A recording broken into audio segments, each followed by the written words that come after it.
Welcome back to Through a Glass Darkly Radio. You're listening to United Public Radio. The intro music was Mark of the Doomslayer by Karl Casey at White Bat Audio. And again, one of our perennial and favorite guests, Dr. John Brandenburg, is back.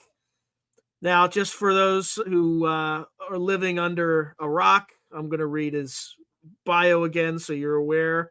But Dr. John Brandenburg is a plasma physicist. He did his graduate work in California at Lawrence Livermore National Lab in controlled plasmas for fusion power and has worked in defense, energy, and space research.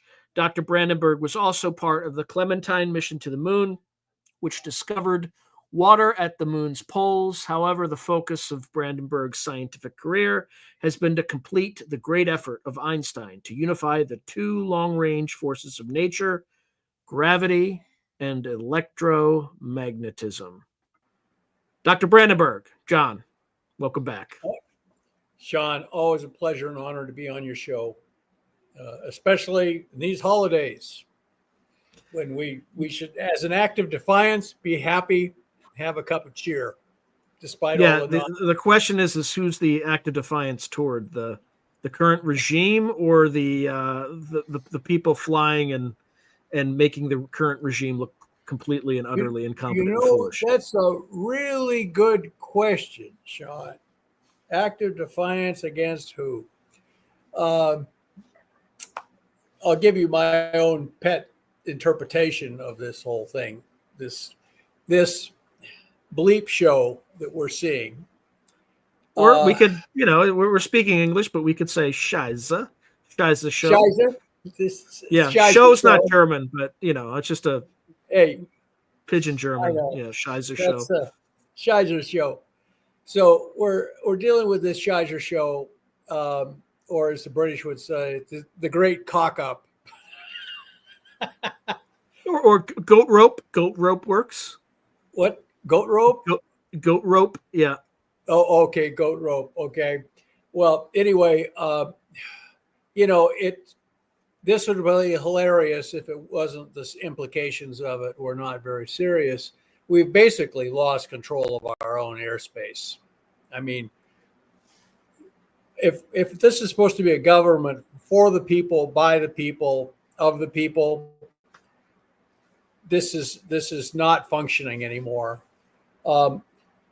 My own theory, we are seeing a UFO flap, a classic UFO flap, quite intense this time. But then the government, to every action, there's a reaction. The government is doing what the Russians called Maskarovka. Maskarovka. They are creating a whole bunch of sightings of either helicopters or drones or whatever, so that they can just say, and some of the pictures, it's obvious it's a helicopter hovering at high altitude, and they're violating FAA regs because they turn off their lights when anybody tries to get close to them, which is, in a large air traffic area like the Northeast, that could be very dangerous. An airliner could fly right into them. But so they're doing Maskirova to disguise the fact that this is a UFO flap. And they just arrested, I guess, some people for launching real drones. They finally got some patsies or some, some idiot drone enthusiasts to actually go and try and launch some drones near Logan Airport in Boston. And they got two of them. One of them escaped. I'm sure he won't. And they will do the magnificent perp walk on these people. These guys picked the wrong time to get arrested for doing this. They should have known better. But it also shows the human race is addicted to idiocy. And but anyway, that's my theory, is the core of this, the seed crystal, sort of, at its very core. This is a UFO flap. And then you have the government reaction by doing Maskarova, flying a bunch of drones around, a bunch of airplanes with big flashing lights, some helicopters that are recognizable, so that this diffuses. The government can say, "Oh, this is all just, people shouldn't get excited about this. This is some kind of exercise." You got people in the military saying, "Well, I think this is some sort of exercise." They don't know. And the FBI and Mayorkas, Homeland Security Secretary, who also claims the southern border is secure. He's telling us we have nothing to worry about. That guy is the most thoroughly unlikable human being I think I've ever encountered. Have you ever seen him say anything where you're like, this guy's is a colossal arrogant prick? Like, I think he's on some kind of medication, because he always has this kind of amazed kind of look, dilated eyes, and he always looks like he's sort of a deer, has this deer in the headlights look. And but of course, he's carrying out policies that are being dictated by some office in the basement of the White House. Quite frankly, I don't think Joe Biden is actually running the government at this point, and it certainly isn't Harris either. its staff is basically Yeah, it's Sullivan and Blinken. is that yeah, okay, those are the two likely suspects. The same because sort of thing happened. because with Austin, like he was missing for 3 days and nobody noticed, so it's obviously not him. Yeah, well, so yeah, like I said, this would be hilarious if it didn't have serious implications. We have, crises in Ukraine, in the Middle East going on, and the Straits of Taiwan, possibly near the Philippines, and the government is acting as if it's completely incompetent. As acting or is yeah. because I'm about to make a strong argument for is, but shall we just do a rehashing of kind of the current geopolitical environment and the drone blast? All right, let me lay it out because these two things are not unrelated, and I think that has to be driven home. I agree. So, few months back, maybe 6, 7, 8 months, I don't know the exact timeline, but as we're supplying ATACMS missiles to the Ukrainians, they targeted, several early warning Russian radars, right? And early warning Russian radars are meant to help detect a nuclear launch on our end, which is completely, utterly stupid and incompetent. So let's start with that. Yes. Putin warned the U.S. several times, stop this crap. This is an act of war. Here's a red line. And we continued pushing and pushing. And then to the point where we authorized deep strikes with ATACMS missiles deep into Ukrainian territory. Yes. I believe we, because you have to have U.S. technicians to operate some of this equipment, fired in, deep targets into Russia. Okay. And Putin finally said, this is enough. He tested something called the Oreshnik missile, which apparently, in one of the strangest synchronicities of my lifetime, means Hazel or Hazlett missile it does. Congratulations it's the Slavic equivalent of a surname of somebody who lives near a hazel tree. So it's the equivalent to the Anglo-Saxon. Yeah. So anyway, they fire the Oreshnik. It's a MIRV, a multiple independent reentry vehicle. It has, I think, 5 independent warheads. They hit the ground, thud, thud, thud, thud, right? And it is a hypersonic missile, so Patriot can't shoot it down. Nothing can shoot it down. No. Okay. Now, what we're finding out, and this could be Russian propaganda, so just, kind of bear with me here and take it with a grain of salt. But if you just calculate based on the kinetic energy of the strike, right, it was like a sub-kiloton weapon. However, there's this argument that there's something called the Coulomb effect, which is when this round hits the ground, right? Not only do you have the kinetic energy, but of the strike from its mass, et cetera, mass times v, velocity squared divided by 2, squared. Or one half mass time. Yeah, I said it right.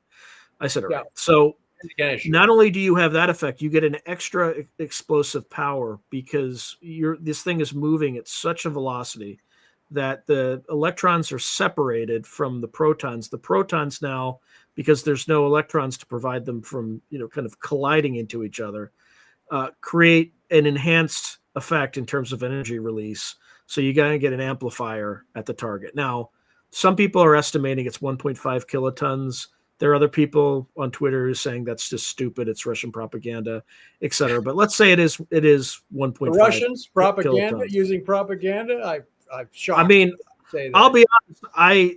After living through the last 4 years, I think they're about as trustworthy as we are at this point. As MSNBC, certainly. Yeah, or any mainstream media outlet for that matter. But that's an interesting theory. True. Yeah. But if that is true, right, and I can't verify if it's true, so I'm not, if somebody debunks it right after, good on them. But 1.5 kilotons would imply 10% of the explosive power of Hiroshima or Nagasaki without the nuclear effect. Yeah. If that is true, that is a game changer, and that is the that is the veritable TNT equivalent of a tactical nuke. Okay, so I think the first time they used it, I'm not sure what the targets were, but I don't know what the loss of life is either. I think it was more of a demonstration than anything else. Right. So the mentally incompetent buffoons in the White House responded by firing a deep ATACMS missile strike, killing a bunch of Russians. Okay, Yes. so there is rumor that there's going to be another strike at the same time, and this is also important.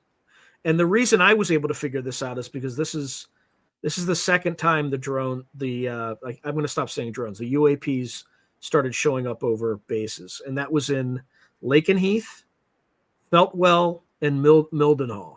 Okay, and the instant they showed up there on Twitter, I said, "We just moved nuclear weapons there." So a quick ChatGPT query confirms that we indeed. And there were newspaper articles all the way back into January that we were considering doing this, had moved the B-61-12 gravity bombs, right, which are tactical nuclear weapons with a yield of about 50 kilotons to Lakenheath. So, the time before that they showed up was over, as you know, Langley Air Force Base, right, which was in December of 2023. So who knows what was going on there? It was probably the same sort of thing. So anyway, we moved nuclear weapons there. Then they start appearing over Picatinny Arsenal. So what do they do at Picatinny Arsenal? There's also weapons design, testing, things like that. And I would bet there's maybe nuclear triggering devices or something that go through there. I don't know. I'm just speculating. Okay.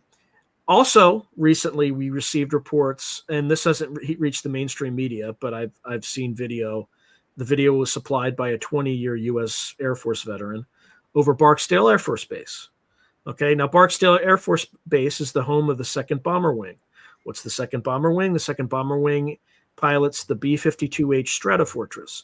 What does the B-52H Stratofortress do? Well, it's got an 8,800-mile range or an indefinite range with in-flight refueling, and they carry nuclear weapons or conventional weapons as strategic bombers.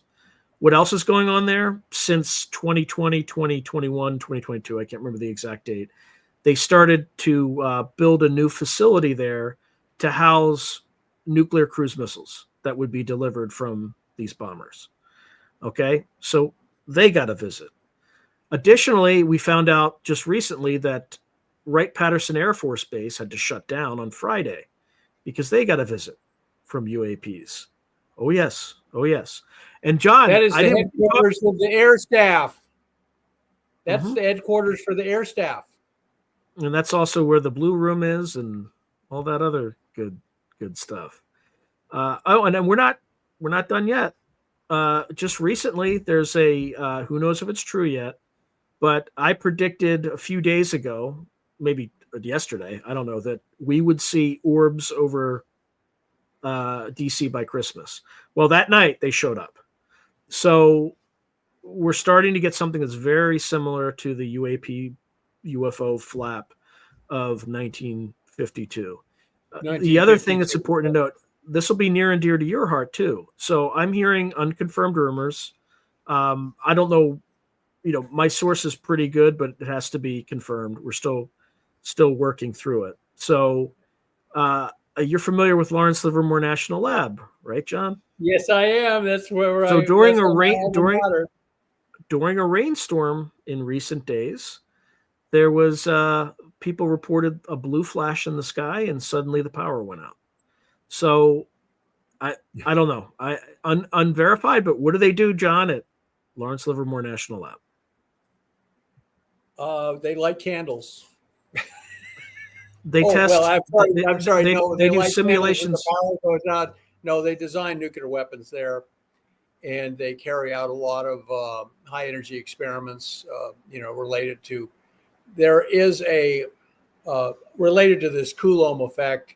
This sounds like a garbled, lost in translation, or maybe a little Russian exaggeration of discussions that you could make certain isotopes change with enough energy input, and you get an energy release because the isotope changes, like from tungsten, whatever tungsten's standard isotope is, to a slightly different isotope, and there's an energy difference. It actually releases energy when you do this.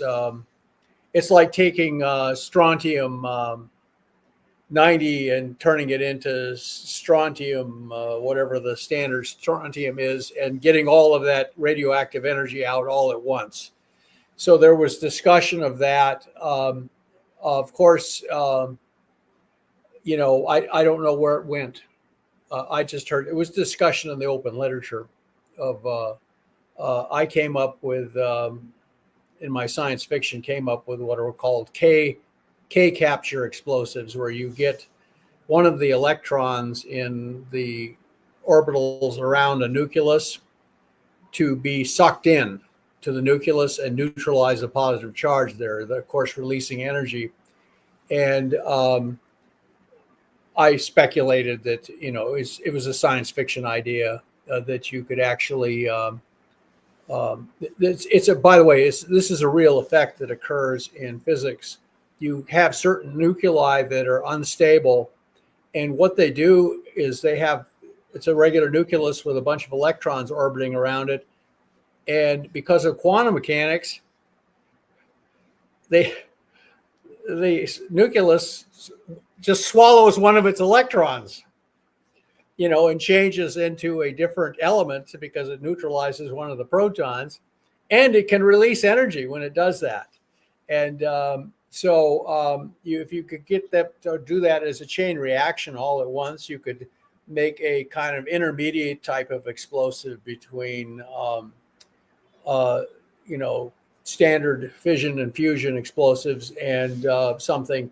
So you could put 10 pounds of TNT equivalent in a 9mm bullet, basically, if you had this thing. But there was sort of discussion of these kinds of ideas, and then suddenly it was in open literature, and these discussions just sort of just disappeared. Everybody said, "Oh, no, that can't work," and then we didn't hear anything more about it. But it's possible the Russians are raising this as a possibility. I looked at the videos of the Resnick striking. One of the things that impressed me, this was obviously a very precision strike. This thing is highly accurate. They were hitting a factory in a highly, a city of 1 million people. They were hitting a factory, covering only maybe a square mile.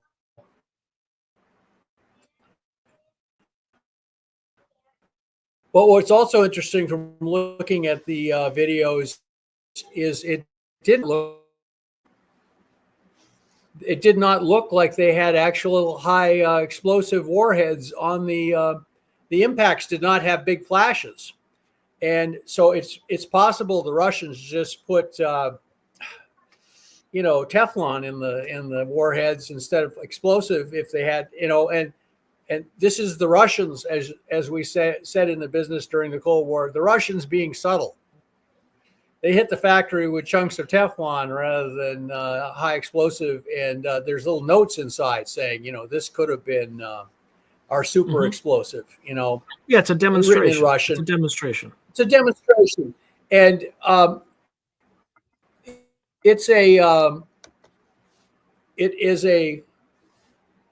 it just shows that we're flirting with a nuclear war here.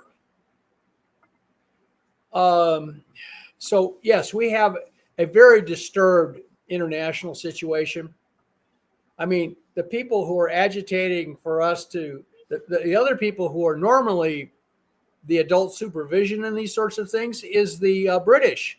And yet they contributed these Storm Shadow missiles to these strikes. And this is because they got this guy, they got a Labour government in charge in Britain now. And they hate Trump. And I think it's almost as if somebody's trying to create severe enough crises that they can prevent the inauguration from occurring. I know that sounds crazy. That's the other speculation that's out there. But if Right. it sounds crazy to us, but if you're crazy and work with a bunch of people who are crazy, then it seems logical. People actually had Pearl Harbor right on the table 2 days before it happened in Pearl Harbor. That's why Kimmel was court-martialed. They actually had it right on the table in front of them. And they looked at it and they said, well, maybe the Japanese are going to attack us here at Pearl Harbor. And the Japanese would never do that because that would trigger a war with the United States and they would lose. And so that would be a crazy man. Only a crazy man would do that. Well, the Japanese went ahead and did it. It's also rumored that 9/11 under one of the that the Clinton administration people had actually seen the whole 9/11 scenario and had it on the table in front of them. And they looked at it and said, nah. Yeah, they definitely. I actually interviewed somebody who used to work for MI5, MI6 for 30 years. He was a precognitive dreamer. I shit you not. And he routinely thwarted IRA plots. He saw the Lockerbie bombing before it happened, put it in a affidavit. Well, this guy, Christopher Robinson, and he gets kind of, let's just say, I think he's shadow banned. Anything with him kind of gets kind of muted a little bit because I have multiple interviews with him and they just don't do as well. Nobody seems to be aware of him. But he told Christopher Mellon that this was coming. Or I can't remember if it was Chris. I shouldn't say that. He spoke to Christopher Mellon about something else. So take that back. That's wrong. That's wrong. I don't know. But he did tell the U.S. intelligence community. He passed along that he had a dream of planes hitting either in the UK or in New York City. In London or New York is kind of what he passed on. And he saw it about a year and a half in advance. I forget who he passed it on to. It wasn't Chris Mellon. I want to make sure that people don't take that away because that's not accurate. But we knew. We definitely knew. You remember the National Security Advisor, in the Board of Inquiry that was inquiring into 9/11, and he was the National Security Advisor or some kind of high official in the Clinton administration. And he said he had to have access to the National Archives to check his notes on these meetings. And they found out he was sticking parts of the record into his underwear and smuggling them out of the building. And then he took Sandy Berger. Sandy Berger was taking documents from the National Archives, shredding them, and then flushing them down the toilet. And he was smuggling them out in his underwear. And so when people discovered this under the Bush administration, the reaction was just, such astonishment. They kind of gave him a slap on the wrist and took away his law license. That's all I could think of doing. I mean, it happened. The actual event happened under the Bush administration, so they obviously had missed things too. But there's always postmortems on these things like Pearl Harbor or 9/11, where the clues were there. It's just that people did not pay attention. Now, I say it's entirely possible that some people are thinking of creating such a severe international crisis or some sort of situation where they can somehow prevent Trump from being inaugurated.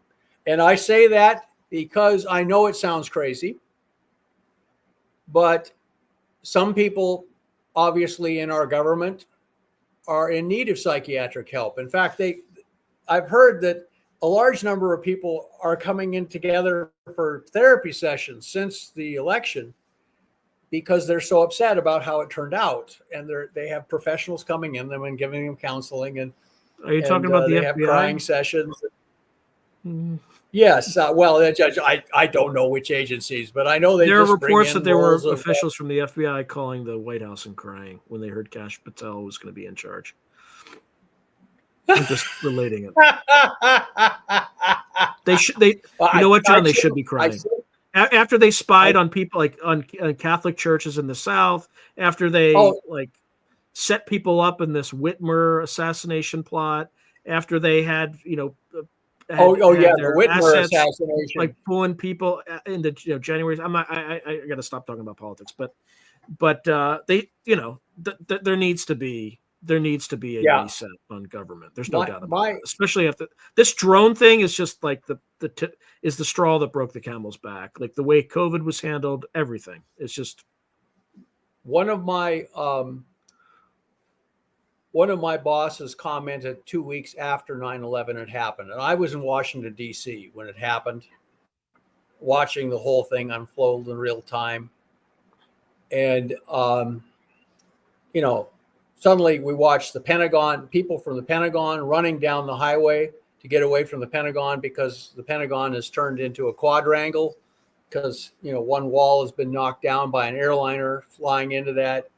And my then boss commented to me, if 9/11 could happen, anything could happen, because it was so surreal and nightmarish when it was occurring. I'm just saying, don't think that anything is too crazy right now. We have a change of government coming up. The head of that new government has had 2 assassination attempts on him. And we've lost control of our airspace, apparently. Well, we don't even know. Have we heard anything at all about the 2 would-be assassins? One guy's body was cremated within 12 days of the incident, and the other, I think he's in trial right now. Well, we don't know anything about that fellow, who apparently was a world traveler. He was Ukraine. He bought a farm in Hawaii. He was wanted for bounce checks in North Carolina, and then he ends up in Florida. And in a gunfire incident with at the golf course. And so, I don't want to dwell on this. I don't want to sound partisan or anything like that. I'm just saying we're not doing a good job right now, John, from that perspective. Look, we just don't like incompetence. We don't like incompetence, and we don't like being lied to. And between those 2 things, there's been enough of it. Okay. I don't. If I was if let's just say we have to be. Thomas Jefferson put it best. He said, "Eternal vigilance is the price of liberty." You've got to be slightly paranoid if you're going to be a free person, because it's an unnatural state in the world. Most of the world's population does not enjoy democracy the way we do. And so, but anyway, so we have a very the Middle East, John, is all about beards and mustaches. And Syria just flipped from a mustache to a beard. And for people who don't know what I'm talking about, basically, for stability to exist in Middle Eastern countries, you either have to back a sectarian or a secular dictator, a mustache, or a Islamist, a beard. So anyway, continue, John. There's a saying in Islam, or maybe it's just a Middle Eastern tradition. It predates Islam. Better 1,000 years of tyranny than 1 hour of anarchy. They like to err on the side of everything being nailed down, and the bazaar being safe for the merchants, etc. So, yes, suddenly the government of Syria has collapsed and been replaced with apparently 3 different factions, all of which are jihadists. So it's a very disturbed situation, but we should, and then this, what I claim is a UFO flap with a government Maskarova reaction occurring. The government knows what is actually at the core phenomenon of this and doesn't want to say. Sounds familiar. And so they're creating, they're making a smoke screen, and they actually arrested some people with drones. This was a very bad time to try and pull a stunt like this, because they're going to be absolutely dragged through the streets. over this. The government's going to make a big example out of them. And but this is very reminiscent of 1952 when they had the UFO flap over DC. The government had, the Pentagon had a long, like 2-hour news conference about that told the public basically nothing except that this was thermal inversions or sightings of Venus, or that was when they came up with thermal inversions, refracting radar beams. Was that General Sanford, that one? Yeah, he was, this guy's a World War II vet. Got to remember, this was in the middle of the Korean War. Mm-hmm. We had a hot war going on still in Korea, and this thing erupted over DC. And the government did the same thing. They said, don't worry about it. It's nothing. And then there was one incident where they had jet fighters chasing these things. And somebody took a picture of that, and the government confiscated the picture, saying that it was shot through official government window glass. Therefore, the government owned it. The story I heard, the backstory was that finally the government lost patience completely and just ordered the jets to start opening fire on the UFOs. And they actually blew a chunk off one, and the UFO incident stopped. It just stopped abruptly after that. Suddenly, it had exceeded we'd upped the ante in this little comedy high enough so that the other side folded. And so it was a classic episode in the UFO cover-up, and it's very similar to what's going on now. Government obfuscation and strange stuff in the skies, and this time over the center of the nation's, the center of the nation's government. So I just wanted to mention, I wrote this novel, Morning Star Pass, in 2003. It was Morning Star Pass, the collapse of the UFO cover-up, and I had stuff like this in that, including finally overflights of Washington, D.C. being pursued by jet fighters. Basically, the basic plot is two women, and of course, they're very glamorous news anchors, and they suddenly get these leaked documents. One is Asian American, and the other one is a bombshell blonde. They're both lovely. They're glamorous newscasters, so that's kind of the focus of the book. And the hero and his buddies are trying to protect them from the UFO government that finally wants to kill them. And they try to kill the Asian American, who's kind of the main person in charge of this thing, this effort to disrupt. They try to kill her, but they end up killing her Asian American parking attendant in a restaurant in downtown DC. And so she's actually, they see somebody with long black hair getting into this sports car that the Asian American heroine Cassandra owns, and they blow up her car. And she's arguing with some people who have been sent to try and protect her.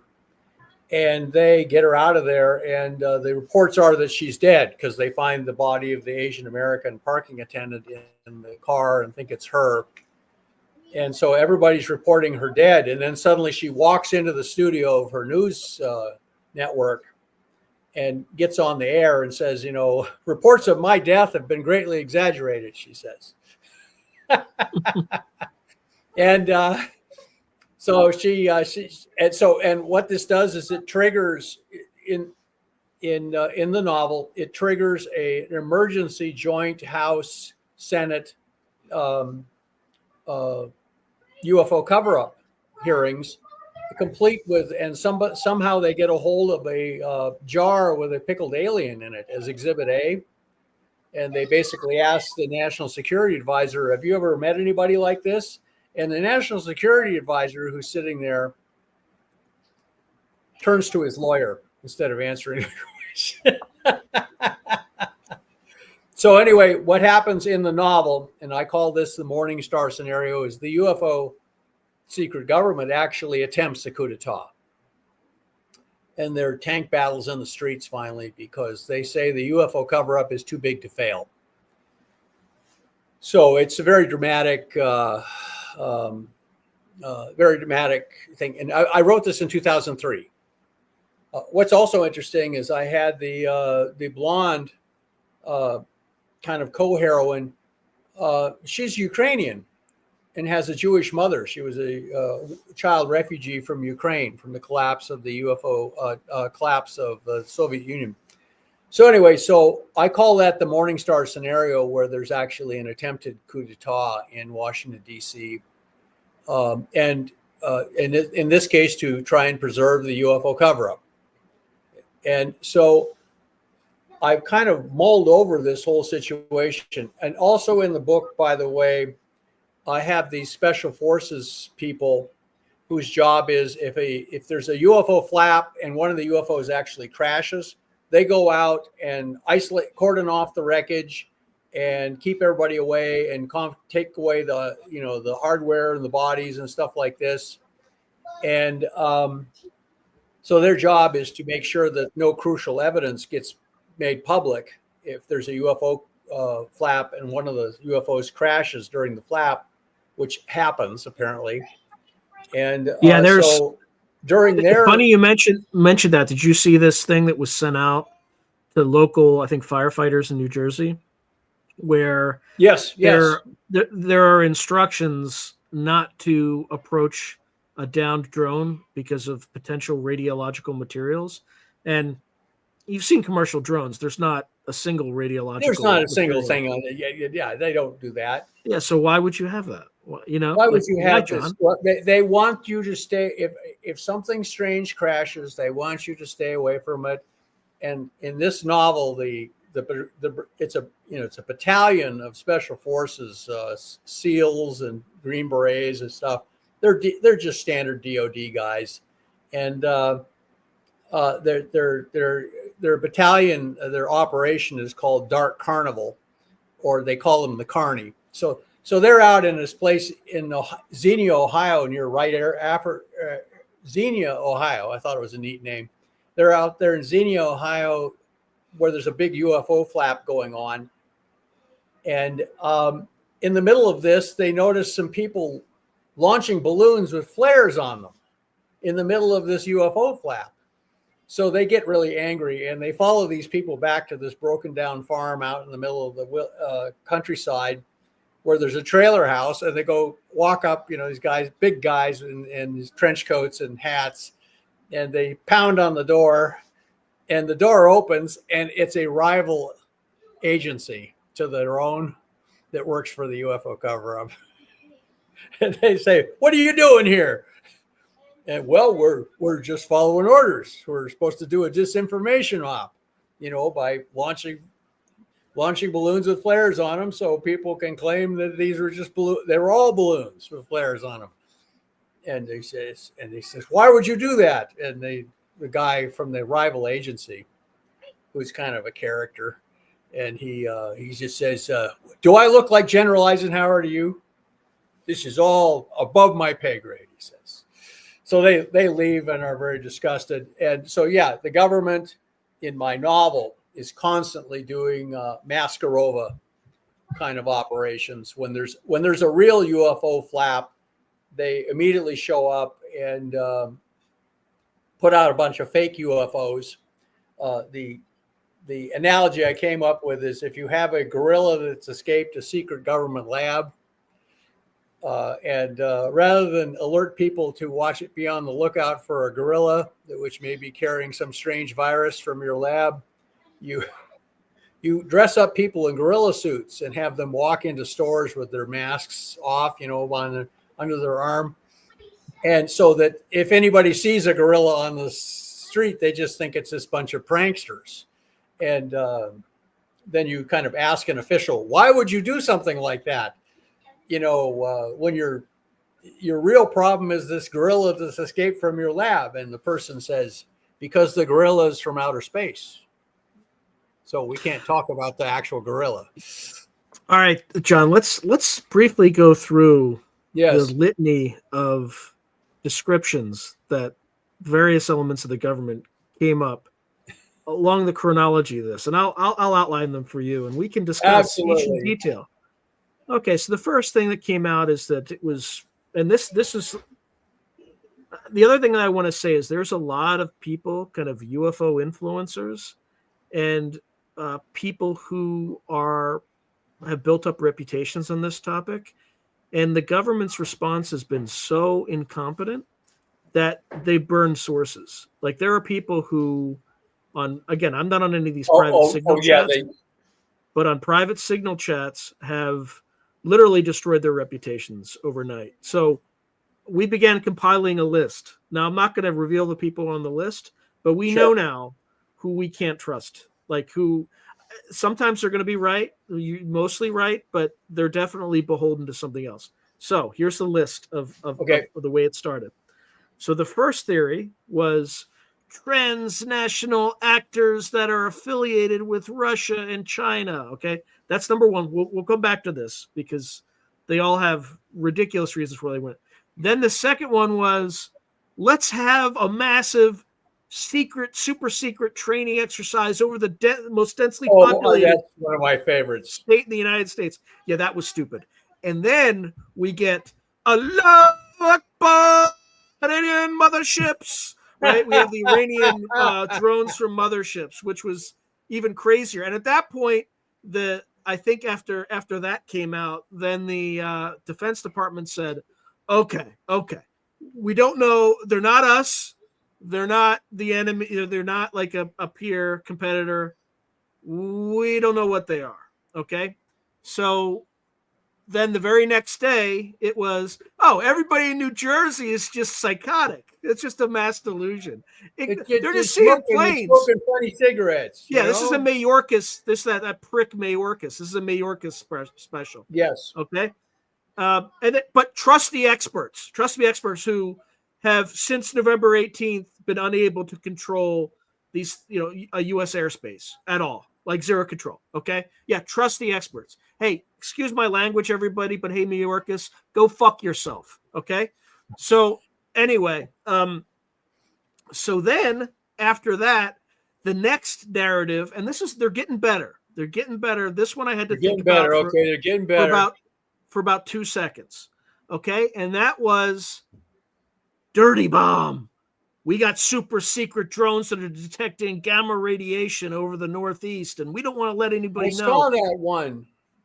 That was a good one, but it's easy to dispel. Well, actually, I shouldn't be talking about it now. That was the next one. And then another one I kind of put out there because I just wanted to be, comprehensive, but I quickly dispelled it, was that there was some sort of a radiation leak from the Salem nuclear reactor, and they were also using these drones to detect where the leak was and all that stuff. But there are reasons that are easily dispellable for both of them. Okay. And then I'm trying to think what I think that's where we are. I'm not sure if we have any crazier ones. Forgot to mention the scenario. Well, you may have. This is a scenario I've heard. It's down on the list of probabilities, but this is the French. The French are responsible for this. They actually have a submarine off the coast launching these drones. Why? Macron is upset with us, so he's. I'm just joking. If this didn't have such serious implications, I say again, this would be hilarious. This would be like Airplane 3, No, but it is hilarious. It's just you're seeing utter incompetence. Incompetence. And there are many reasons for this. There are many reasons for this. Part of it is just the way that our society incents people. The smartest people in society right now don't go into STEM. They go into computer, like data science, computer programming, and they go into AI and finance. Those are like where all the smartest people go, and that's it. Like that's where the money is. So that's where the money is. And then there's something else too. There's something else too. But okay. Well, it begins with a D and it ends in an I, but I'm not going to say it. Good. You shouldn't say that. No, I have on this. I say it all the time. That's okay. That's okay. My audience knows. My audience knows exactly what I'm talking about. This government, this is a government that's going out of power, in charge of, a real crisis. And it's easy to see why they're going out of power at this point. Mm-hmm. And, but, like I return to the problem of, we're going to gather how many thousand people on the Washington, D.C. mall under these circumstances. I don't think that's a good idea. I think this inauguration should be done virtually to maximize safety. We do not have control of the airspace over the entire Northeast. And we have a president being inaugurated who's had 2 assassination attempts. We have a very disturbed international situation. And once again, I go back and I'm repeating myself. We do not have control of our airspace over Washington, D.C. So I think that I submit that to err on the side of safety, we should have a inauguration that's mostly done virtually, just to maximize safety. I would just hold it out in the open, and that's it's bad. That shouldn't be happening. Yeah, I would just do it out in the open. Just somebody didn't like that. Apparently, what did they say?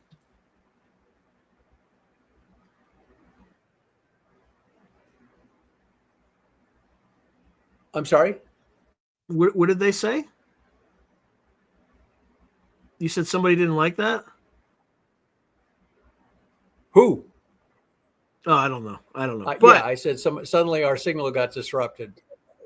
Who the hell knows? Yeah, that's fair. That's fair. I mean, I'm only one guy. I'm not. That's fair. Well, I wrote a book recently called Cosmic Awakening, where I had I said what really happened at Roswell. It was a shoot down, I believe, by the government protecting the original nuclear weapon stockpile. And it was obvious that I ran afoul of an obscure school of literary criticism, because immediately somebody posted a very nasty review on Amazon. And I had asked several of my friends, to buy the book and read it, and if they liked it, make a positive review. And several of them reported to me that they liked the book and they tried to give it, and the reviews were rejected by Amazon. Mm-hmm. Funny how that works, isn't it, John? Funny how that works. Huh? I just realized, okay, somebody didn't like the book. Mm-hmm. And, it's about viewing the whole UFO phenomenon as part of our kind of initiation into the cosmic fraternity. And, the truth is pretty easy to summarize. We're not alone in the universe. Some of the people who are our neighbors in the stars have come here. And just like on Earth, some people are very friendly and some people are not. And God is obviously taking care of us. We're going to be fine. I think John, we're through to this. Just when I thought our government was at peak incompetence, I literally just saw this. What's that? Gang of 8 member Representative Jim Hines. You would hear it as his latest theory is Gang of 8. So the people with the most classified intelligence in Congress. Okay. Yeah. He suggests the latest drone flap is likely the result of teenagers with Walmart drones. I'm amazed that I didn't think of that one. You know, I think the Sean, Air Force. I think the Air Force should hire them immediately because they I know how to think the Air Force penetrate should the hire most them sophisticated immediately. air defense system in the world. We have, yes, Uh, Walmart has managed to defeat the most sophisticated air defense system in the world around our nation's capital. it's And Walmart strong. Walmart strong. Walmart strong.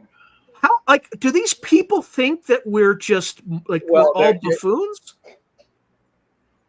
well, like I said, some things are crazy, like somebody coming up with that story and thinking that the public would buy it. But it doesn't look crazy to them. In their own little circle, they think, well, I'm a big congressman and I can say this, and people will believe me because I have congressman or senator by my name, you know. And yeah, stuff that looks crazy to most of us, to a crazy person or a person who's, under delusion, operating under delusions, doesn't look crazy. One of my best examples of this was Adolf Hitler waited 2 days after. John, for my Christmas present, I want a Walmart drone the size of an SUV. I'll pay for half. You and I could do a 50-50 on it, and we could get a Walmart drone. Yeah, 100%. I don't know. I think it should be 30-70 myself. But we could penetrate U.S. airspace. We could go anywhere we want. It'd be great. We could get all the secrets. Area 51. We could go there right now. Area 51 would just fly out there. You know. Yeah. Nobody's gonna shoot us down because these two. Oh, we gotta do the lights off, John. When we see a helicopter come up, lights off, and they're like, "Where'd it go? They can't see us now because they don't have infrared sensors. They're not sophisticated enough to carry those. And one person told me, but you got to remember, the public, a large fraction of the public, in fact, the heroine in my novel, Morningstar Pass, actually says this. She says, it's really easy to keep secrets that no one wants to know. Mm-hmm. Some people find the idea that we're actually being visited with ETs, that's the core phenomenon that this is revolving around, that this is built around, that they'll believe just about anything except that. And you can imagine that, people will actually still believe at this point that they wouldn't normally believe if the government said the sun is going to come up tomorrow. They wouldn't believe them. But, when Mayorkas says, you guys should stay calm, there's nothing to be excited about. No, we don't know what these drones are or where they come from or who's launching them, but they're not a threat. They're not a threat. Ignore those radiation warnings we talked about the other day. Yeah. I mean, look, they're only flying over nuclear power plants, reservoirs, and weapons development facilities. So there's nothing to worry about. They've warned firemen, if one crashes, stay away. It could be radioactive. And then at the same time, they turn around and say, there's no, the FBI guy in front of Congress said, well, there's no threat. There's no threat. Well, meanwhile, people watching this stream, there's some ISIS operative going, I'm going to Walmart to get some radiological materials Absolutely. from a SUV-sized drone. Like, they don't even listen to the implications of the arguments they're making. It's just, it's not a good day for the U.S. government as a functioning entity. Let me put it this way: if you told somebody from the 50s that we were still dealing with stuff like this, they'd just gone through the Washington D.C. UFO flap, and then you say, well, 80 years later, there's this flap in New Jersey and New York City and Langley Air Force Base, just to the south of the Capitol, and now this stuff to the north of the Capitol. It's it's and if you told them that, they would say, that's astonishing. That the government hasn't yet figured this out, or they would put it, the government hasn't figured this out yet. But they or have. That's the thing. They have. They have figured it out. They and know the exactly reason what's and going on. the evidence for that is simply a Donald J. Trump tweet, because he receives a daily a president's daily briefing, intelligence briefing, and what he said was that DOD knows exactly what these things are, but they're remaining silent on the matter. So well, they're like, okay. yeah. So what are the possibilities, Sean? These are from the French, which have a nuclear submarine. We didn't talk about the actual, like, what these actually could be. So there's several things, and I know where you stand on it, but I'm gonna lay them out. And some of them are gonna sound crazy. Okay, some could be some weird natural phenomena. Maybe there's like a 5-dimensional weather system that manifests itself as weird electrical discharges, etc. Okay, could be one. 2, it could be some sentient. It could, but 2, it could be some sentient life form that we're not aware of, but is hyper intelligent, is in the back. This is like crypto-terrestrial hypothesis. The Russians during Soviet times saw 2 kinds of entities. Some were biologics, and then other were what they call plasmoids. Right. So a lot of it could be why some of these some of them look like airplanes, but they're like badly rendered airplanes, right? Plasmoids. And you're a plasma physicist, so I mean, is it possible for plasma life form? Right? I don't know. We got to be expert in making balls of fire in microwave ovens. We published an article on it. It was my most cited article.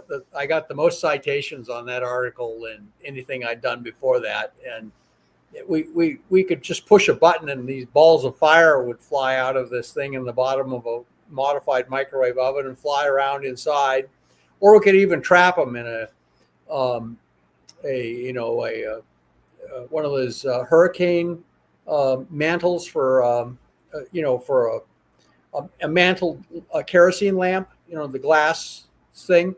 We could trap them in there and just have them run indefinitely. The glass wouldn't even get warm. That was the amazing thing. And so, yeah, we were finally making them as big as soccer balls in this one. We called it the doghouse. We used industrial microwaves, which were bigger. And my lead technician was this Italian American, and he came home we've gone up to New Hampshire to this site where we could use this big microwave generator. And we made these balls of fire in midair inside this chamber. And they were as big as soccer balls. And we were all wearing goggles. But he walked into his house after getting back on the airliner and with me, and he went to his house up in Maryland, and I went to my apartment in Virginia. He walks in the front door, and his wife looks at him, says, "Where the hell have you been?" And he says, "Well, I've been up in New Hampshire with Brandenburg. We were making these balls of fire." And she says, "Why have you got a sunburn?" And he went and looked in the mirror. He had a white stripe across his face, and his forehead and his cheeks and his chin were all sunburned, and we'd gotten welder sunburn. And he called me up, and I just walked in the front door of my apartment, and he called me up. He says, "John, look in the mirror." So I did. I looked like a negative of a picture of a raccoon. And so, if you see ball lightning, and by the way, where I grew up, I saw ball lightning 3 times as a kid. First 2 times I didn't even know what it was, but finally the third time I saw it, it was during a snowstorm with lightning, which I'd never seen before, and suddenly this blue ball of fire came falling out of the sky, and a friend of mine and I were caravanning through the mountains during this snowstorm, and we both saw it, and we stopped. As soon as we got into town, we pulled off at the first bar and went inside and said, "Did you see what I saw?" And the guy says, "Yeah, let me have my beer first, then I'll discuss it." So yeah, we both saw this thing, and yeah, it was a blue ball of fire that was hanging around under the clouds. We'd seen it earlier, and then it fell just by the highway where we were driving into town. And so nature can make these things, and people can make them. We were hired by the Air Force to do that. We were forbidden to call it ball lightning by the Air Force, by the way, as a condition for getting our funding. So we called it PIA, or Pia, after Pia Zadora, the Italian movie starlet. And because it was persistent ionization in air, we called it persistent ionization. So anyway, as I said, my chief technician was Italian American, so we named it Pia. So anyway, I'm very aware of things like this occurring in nature, but that's not what this is. These things have flashing lights on them, and they turn off their lights when anybody approaches them with a police helicopter. So that's not what this is. The stuff we saw just looked like balls of fire, and it would we'd turn off the microwaves that would go out, but it would hang around for like half a second. I mean, it was amazingly durable. I loved it, by the way. The academics said that what we were doing was impossible. We went to a conference, and these people got up and showed by computer simulations that it was impossible to create these kinds of things. And then we actually rolled in our microwave oven and made it in front of everybody. And, the people who had told us it was impossible did not rush up to me and shake my hand, congratulate me. No, they looked like in fact, our tires were slashed. I'm sorry. I'm exaggerating. Four more possibilities, John. Four more possibilities. What possibilities besides the French and ball lightning? Yes. Well, plasmoids and cryptoterrestrials. Ghosts. And no. So there's kind of the extraterrestrial hypothesis. There's the interdimensional hypothesis, things coming through wormholes and whatever showing up here. Sure. There's the future human hypothesis. Maybe they're trying to prevent a nuclear war. And then this one I think is ridiculous, but I have to put it out there for completeness, is the whole Project Bluebeam thing, right? They're all doing Bluebeam so they could declare an alien invasion and declare national emergency. Yeah. I don't think it's that. So that would lead to a secret government coup d'etat, right? Yeah. So what do you think? I mean, and there's probably any number of permutations and combinations of that, right? What do you see it as? Somebody asked this earlier. I was just kind of spinning it up until we got to this.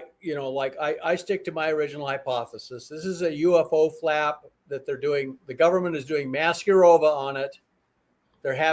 They may have even hired these idiots to go out and launch drones to confuse people. Because right now they screwed up the narrative so badly. Their only play now is just to flood the zone with noise. That's right.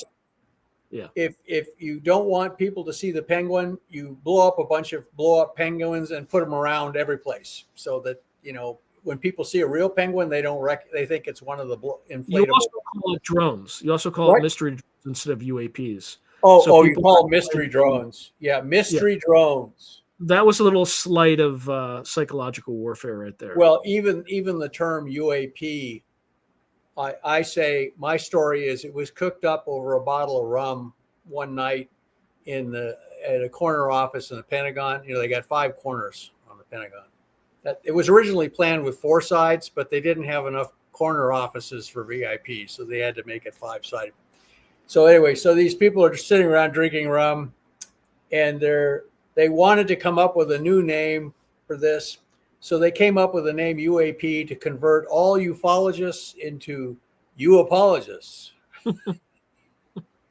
And I told that to a mutual friend, Don Ecker, the former Special Forces guy. You know what? I need to bring him back on because there were. Yes, you do. He's observed some even darker parts of this, like the whole, like in the 90s, that in New York they had such a huge number of cattle mutilations that they had to secretly ship in cattle from other states so that they didn't alarm the population. Did you hear that one? Oh yeah. They do stuff like that. They And there are also human mutilations associated with that, and that stuff, abductions and human mutilations, they don't, the powers that be do not want you talking about any of that. No. I've been waiting for reports of cattle mutilations in this that will confirm that this is actually. There's already been some recently in Colorado, actually. Well, they're having them in Oregon, and we just had a bunch of UFO sightings in Oregon over Eugene, and but in Eastern Oregon they've had a lot of cattle mutilations. I thought if I moved up here from the Southwest, I would escape that. No, you can't escape it any place now.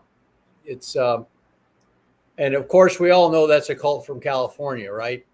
You know, with precision lasers and very powerful hoist equipment that is so quick you can't see it happen.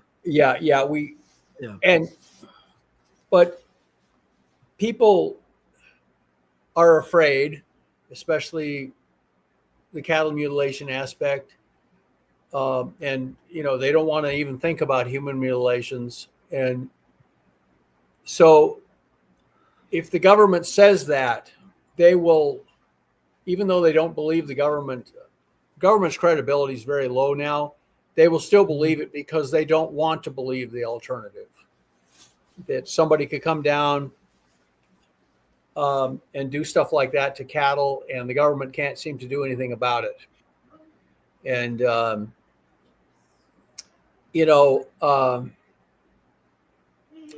it's, well, I noticed the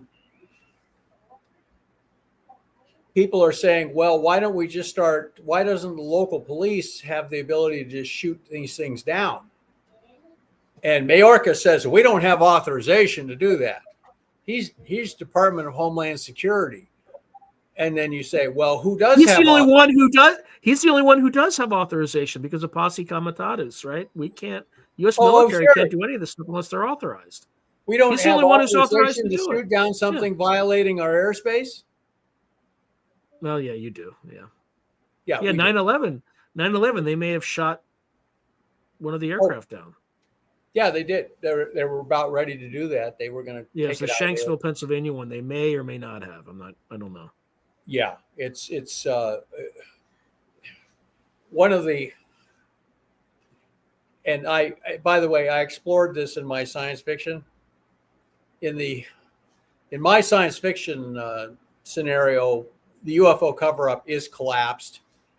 There's an attempted coup d'etat, and then that's crushed by forces loyal to Congress. And the two women, the last scene is of them in the hospital recovering from their wounds and looking at the morning star rising in the morning and having hope. But the hero is also in the same hospital. He got wounded during the storming of this alien base finally to rescue the one heroine, the main heroine. And his buddies keep coming to visit him. And they say, his name is Schwartzman, Robert Schwartzman, meaning man of darkness, basically. And they say, well, boss, they always call him the boss. They say, boss, every agency in town is shredding all its documents and bleaching all its memories of any involvement in the UFO cover-up. Nobody knows anything suddenly about it. So in other words, the cover-up actually survives even this, finally the aliens go to war with us, the UFO aliens. Fortunately, they're as incompetent as they are advanced. So they, but anyway, what I discovered was in a lot of things like 9/11 and other things that happen, there's an enormous, the thing that the reaction of a lot of government agencies is to go into CYA mode. cover your ass. Mm-hmm. And they just start shredding documents and, bleaching memories and engaging in group amnesia sessions where, we didn't know anything about it, because whenever a fiasco like this happens, there's always signs ahead of time, like Pearl Harbor, and but nobody wants to be left holding the bag. So, what did you know, and when did you know it? They destroy records after these things happen, so they can't. By the way, have be you seen any investigated. reports coming out of Russia or Ukraine? Same sort of things. I would imagine the Russians are seeing these too, but I haven't done any work looking at it. Yeah, well, if you go flying something like this over Russia, they will just scramble jet fighters and shoot you down. That's it's probably one of the reasons we don't have any reports of it in Russia is probably they're smart enough not to fly over Russia. One of the reasons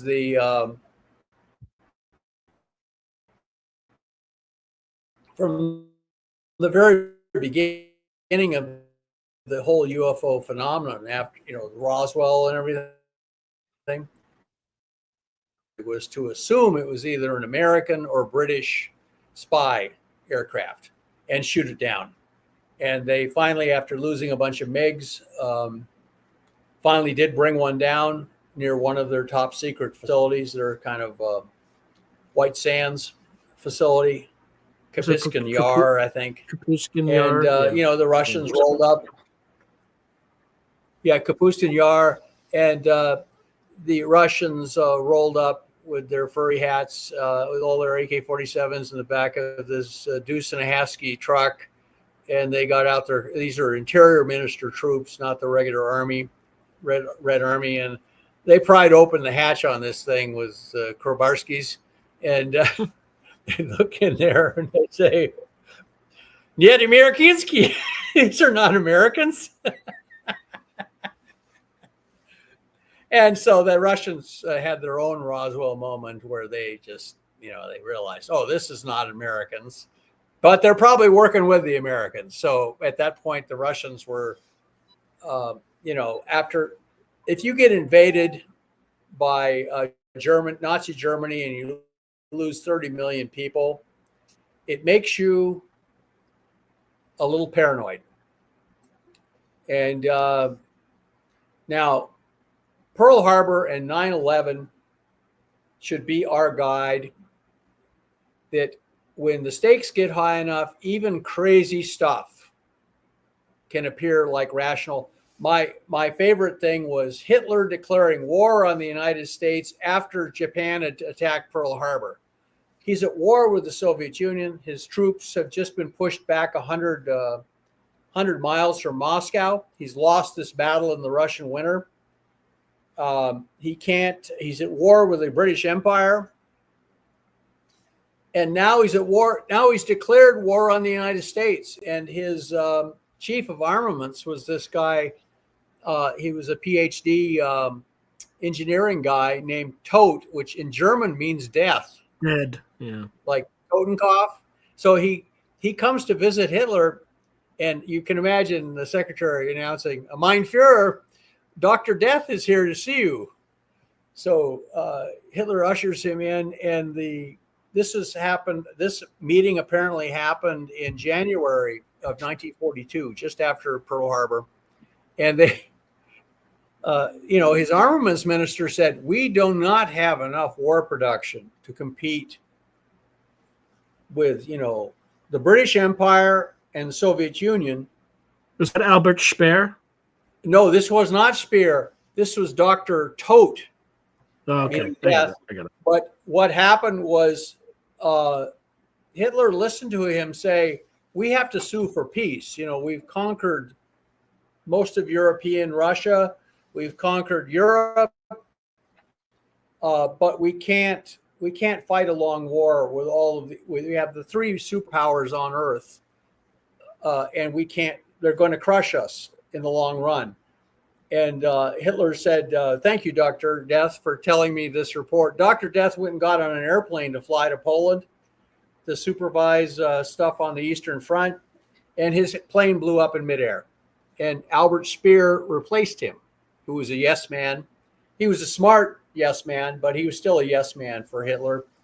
So stuff, everybody knew that when Hitler decided to declare war on the United States after Pearl Harbor, he waited like 3 days. Everybody knew that was a crazy thing to do, but they went and did it anyway. And he was in charge.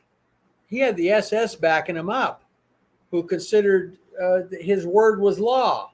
So stuff that appears crazy to rational people does not appear crazy to people who are irrational and delusional and who work in a small circle. I mean, 4 people sitting in a room talking to each other can convince themselves of just about anything.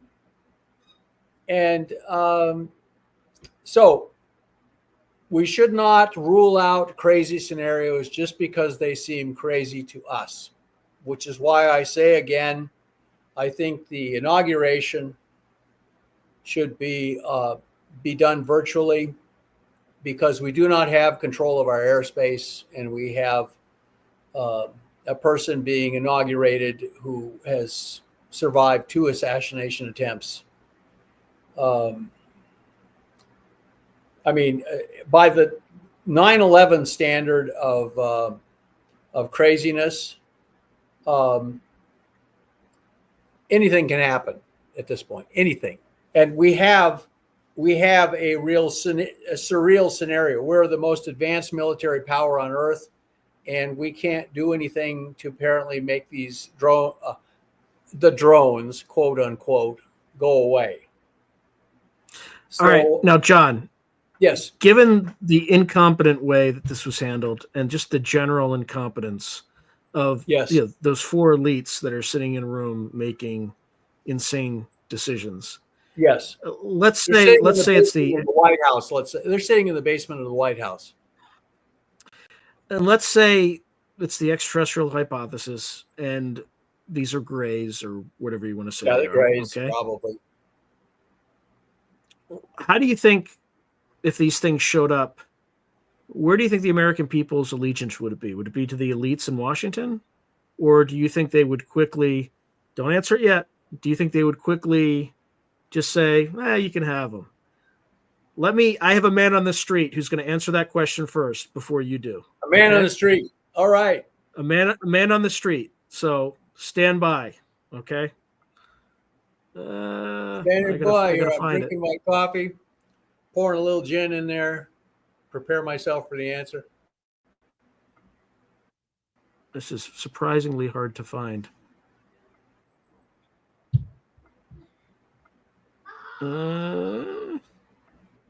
All right, stand by. All right, you see that? This message is for Governor Phil Murphy and the alien overlords.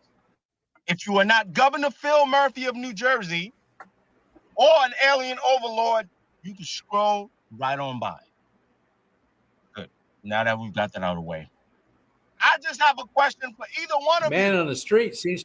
Do we still have to go to work or school? That's it.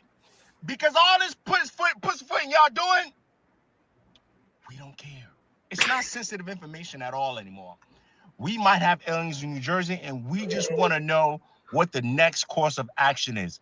This not like the old days. See, the thing about the old days, they the old days. We're not panicking. We don't care what information you're hiding. We just want to know if we have the day off. Let me address Governor Phil Murphy first. From what I know, you're a decent guy. All right. I saw you. You said you're working with the White House, the FBI, the CIA. You're trying to figure out what these obscure objects are, right? These drone-like objects are, and you just can't. You can't say for certain what they are, right? And but you said it's safe to go outside. Well, it seems like we had a impasse. Hey, as the people would say. If you don't know what the objects are, why am I going outside? Okay, move you over now. Let's assume they're aliens. So to the alien overlords, I speak for all of New Jersey and some of Philadelphia and New York.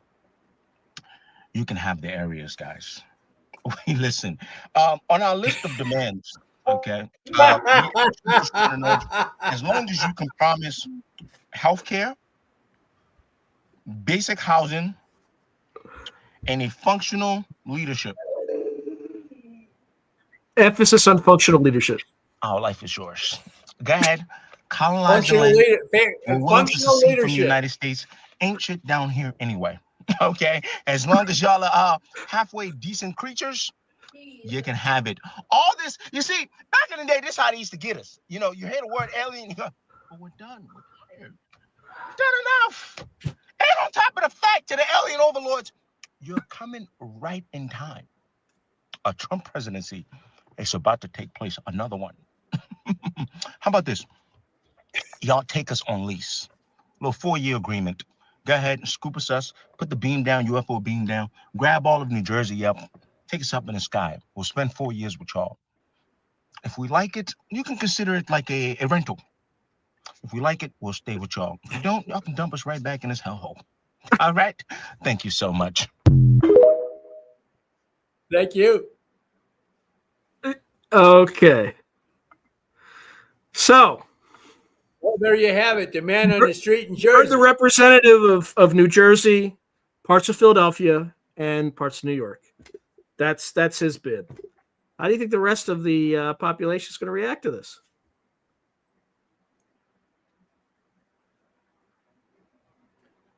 You want my reaction? Yeah.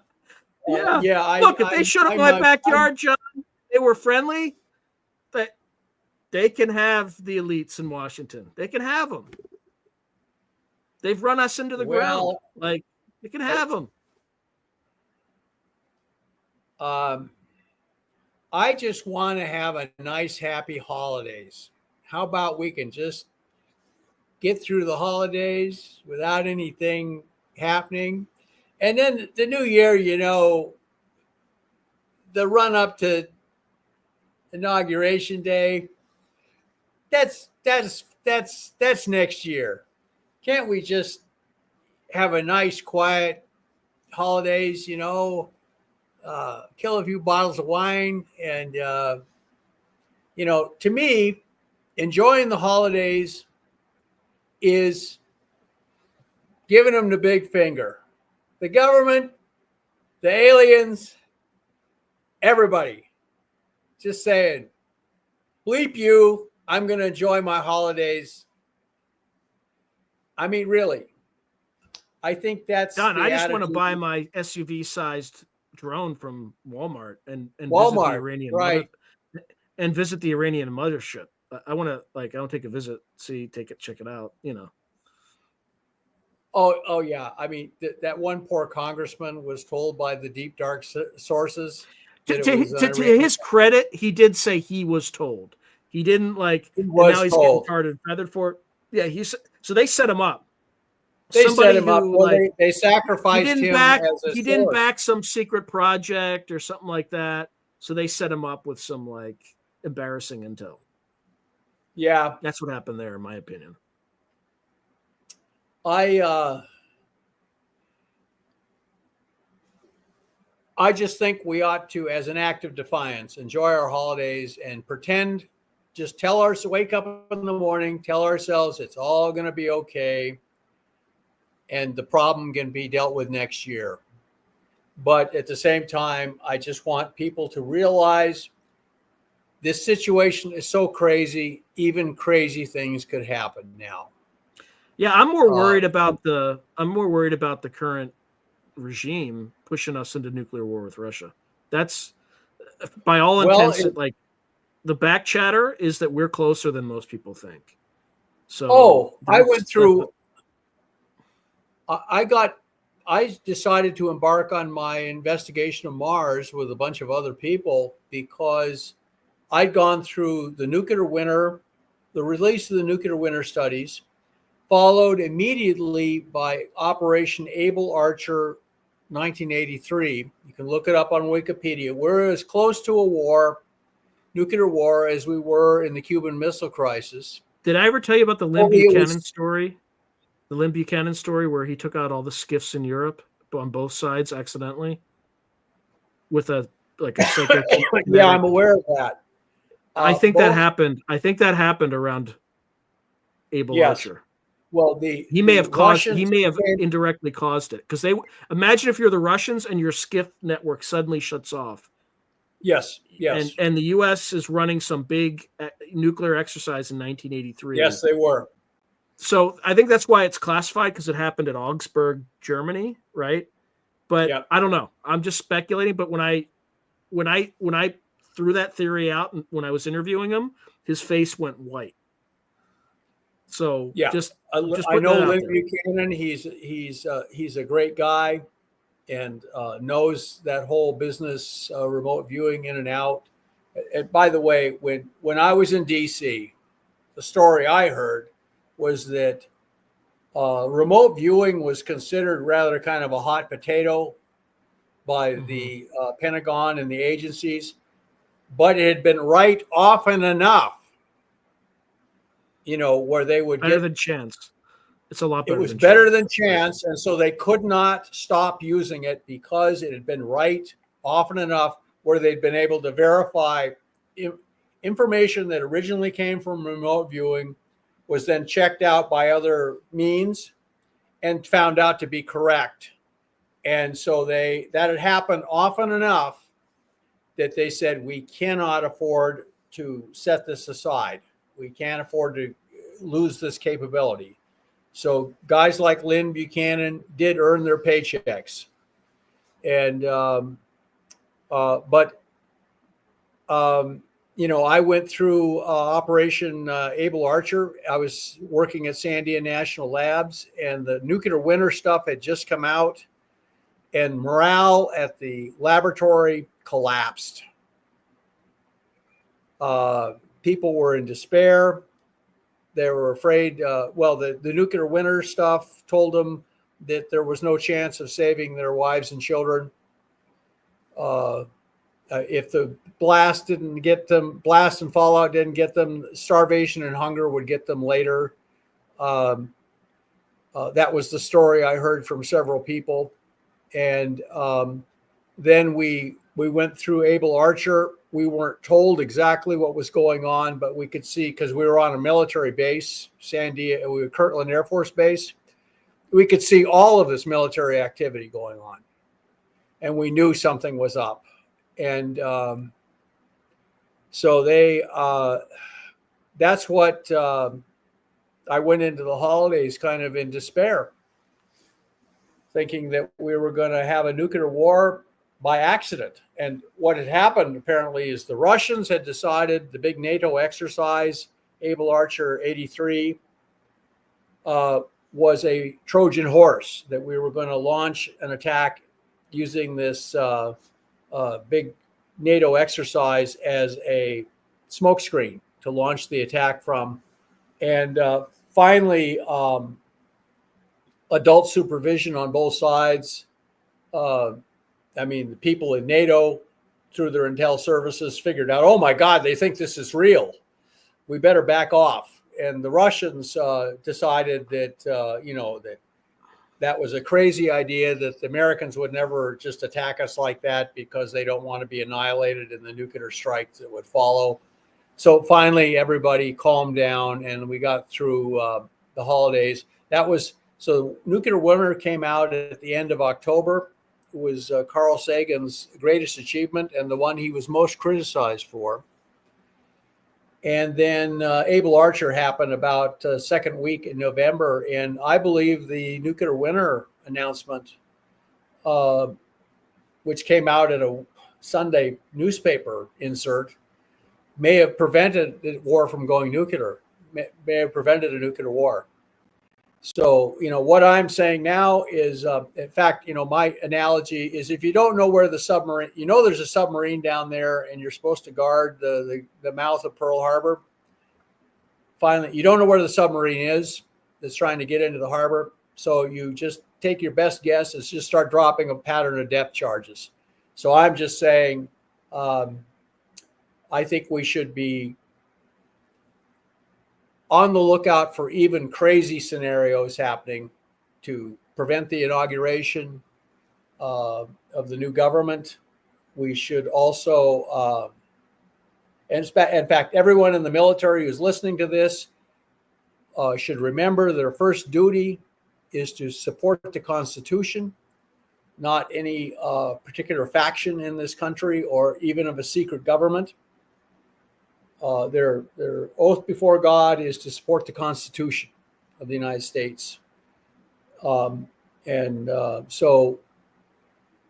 we should not rule out crazy sounding scenarios, since we've seen crazy scenarios actually happen. Pearl Harbor and 9/11, and Able Archer, 83, we could have had a nuclear war. And that's because the Russians felt cornered, and they were paranoid. They were even more paranoid than they are usually. I'll also, by the way, I'm also going to make an observation. By the way, very curiously, the blonde heroine in my novel Morningstar Pass, who helps the Asian American, she's actually Ukrainian with a Jewish mother. I wrote this in 2003, and she's a refugee from Ukraine. She lost her mother. In fact, her mother was a medical technician at Chernobyl. And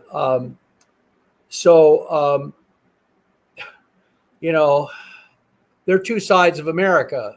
She's an emigre from Ukraine. Grew up, the Asian American grew up rich in San Diego, was homecoming queen, cheerleader, went to USC, got a degree in journalism, became a junior anchor at a, LA news desk. And the blonde grew up in Cleveland and went to Cuyahoga Community College. Got a 2-year degree in journalism and ended up as a weather girl on the local news station, and managed to work her way up to finally becoming a news anchor at this kind of internet news service. And they bring down the UFO cover-up, and finally the UFO cover-up people dismiss them as no one's going to pay any attention to those two bimbos.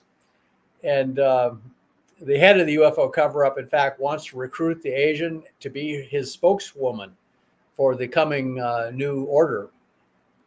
And because it was written in 2003, so right after 9/11. So it's a crazy scenario, but like I said, there's an attempted coup d'etat by people in the government who decide the UFO cover-up is too important to fail. It's too big to fail.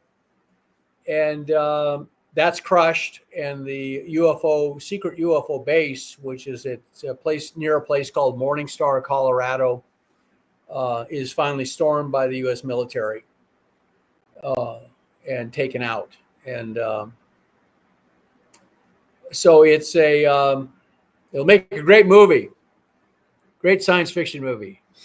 And hopefully it doesn't become reality. Are you familiar with the researcher Eric Wargo, Time Loops, that guy?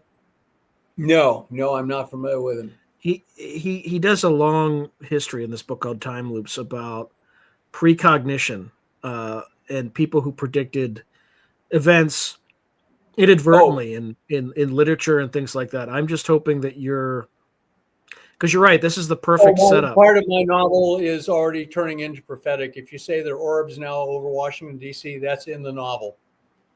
Finally, the two women are up on the rooftop of their news network, and they've both started smoking again after quitting years earlier, and they're both up there smoking. And their boss comes up and tells them to quit smoking.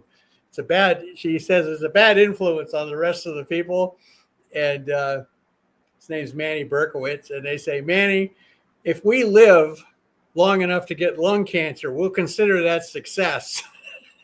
And then they're seeing lights in the sky, and they're seeing jet fighters. By the way, breaking news, there's right as we speak, apparently there are orbs, or I don't know orbs, but there is UAP activity over Wright-Patterson Airfield right now. Oh, that's bleeping marvelous. Mm-hmm. The U.S. Air Force can't protect. That's where the air staff is located. Supposedly the headquarters of the U.S. Air Force is at Wright-Patterson. And they can't protect, they can't control. This is the U.S. Air Force can't control airspace over its own headquarters. And so, and I time to bring in Doge. Maybe we can chop off maybe $500 billion from, the budget of the military. That's what's happening right now. So I think everybody in government right now, with this feckless, completely, utterly incompetent and buffoonish reaction to this situation, by either not telling people the truth or just because they're inept, utterly inept. Like every lie that they've told has been debunked almost immediately or in real time.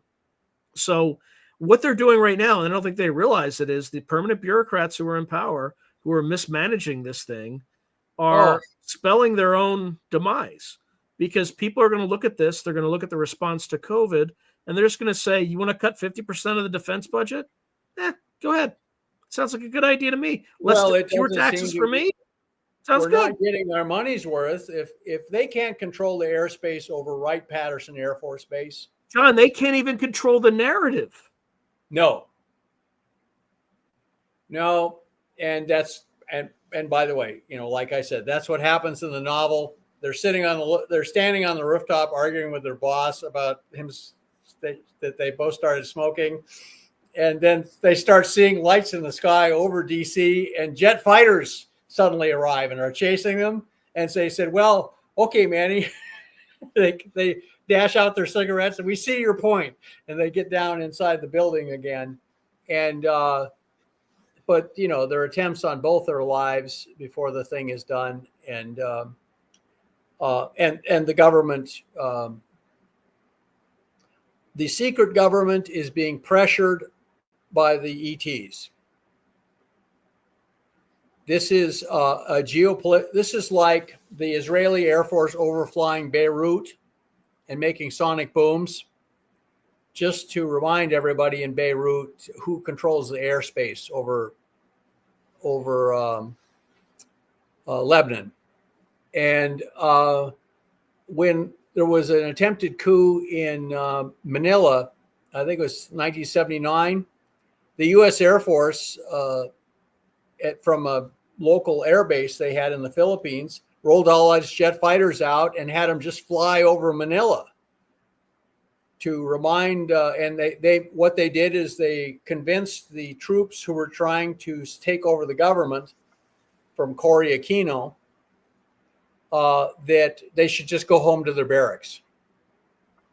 This is called classic geopolitical intimidation. Show that you control the airspace over someplace, and the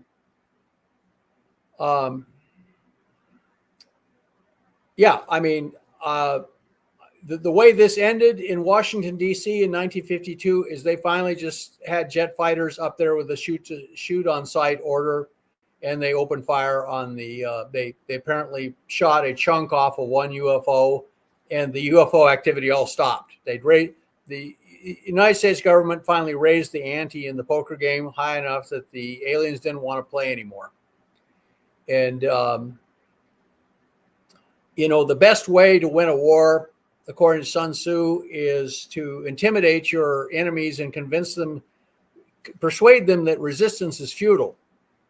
If you come up to our fortified city, he said, don't put up catapults and dug siege lines around there. It'll take you 6 months to, siege. He said, just pay somebody in the city to open the gate in the middle of the night and let your troops in. He says, that's much better. Best way to win is without any fighting at all. So let's say these are ETs trying to intimidate them. Show them that they're going to have to start fighting. This means they're automatically put on a non-optimal trajectory. And I'm entirely confident that we will get through this situation, and our future will end up like Star Trek. I believe that. So, Sean, how do you think this is going to pan out from now until January 20th? Because it's not going to stop until at least January 20th, because you have us. Well, I think it could stop. You know, here's the problem. Let's say you and I are sitting in the Pentagon, and some general walks into our office and says, well, I want a plan to make this thing stop. And so we both say, okay, let's shut down the entire airspace over the Northeast and now Ohio. In fact, let's ground all airliners and all drones. Anything that flies is going to open fire on it. Yeah, anything, if it flies, it dies. If it flies, it dies. And we tell that to the generals who have asked us for a solution. And they say, oh, no, not in the middle of the holidays.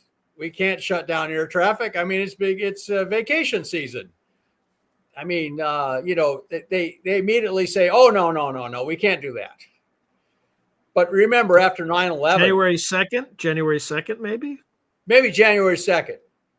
You remember after 9/11, they shut down all air traffic for like 2 weeks. And I worked at a place that was I worked at Aerospace Corporation, which was right next to Dulles Airport.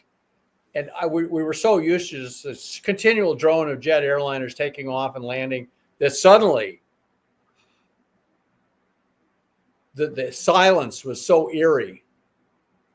It was very nerve-wracking just to not hear those jet airliners. So, yeah. So you and I are sitting in the Pentagon as staffers, and we've given them a plan of action, and they've rejected that. And you could do like a localized shutdown, right? Over Jersey, shut down over Newark. Shut down Newark over the holidays. Oh, I mean, the people in Jersey, they'll be hopping mad at you. I mean, next you'll tell them we got to shut down the casinos on the Jersey Shore, and that. Yeah, Paulie doesn't like that. Paulie don't like that. And Paulie Two Tums might show up at your house, you know? That's right. He might show up at your house. That's right. I got my brother lives in New York City, and